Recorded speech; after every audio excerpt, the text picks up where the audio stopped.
नासिन नवाल के आगे कंदासी नून लीग अगवान अतातार चरवायत पंजाब में हुकूमत बाबत अदालत चार्टरी फैसला अची चुका।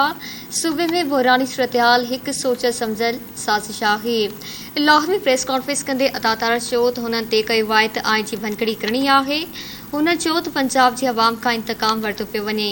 संदसि चवणु हो त बदकिस्मतीअ सां गवर्नर हाउस में उमर सरफराज चीमा वेठल आहे। हुन चयो त पंजाब असेंबली में असां वटि 197 मेंबर आहिनि। आगाही व्यावाखे नून लीग अगवान अतातार चरवायत पंजाब में हुकूमत बाबत अदालत चार्टरे फैसला अची चुका आहिनि। सूबे में बुरानी सूरत-हाल हिक सोचल समझल साजिश आहे। लाहौर में प्रेस कॉन्फ्रेंस कंदे अतातार चयो त हुननि ते कवायत आइन जी भनकड़ी करणी आहे।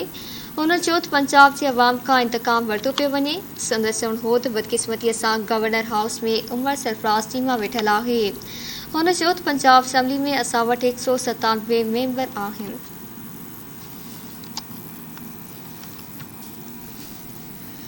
आगाही व्यावाखे नून लीग अगवान अतातार चरवायत पंजाब में हुकूमत बाबत अदालत चार्टरे फैसला अची चुका। सूबे में बुरानी सूरत-हाल हिक सोचल समझल साजिश आहे।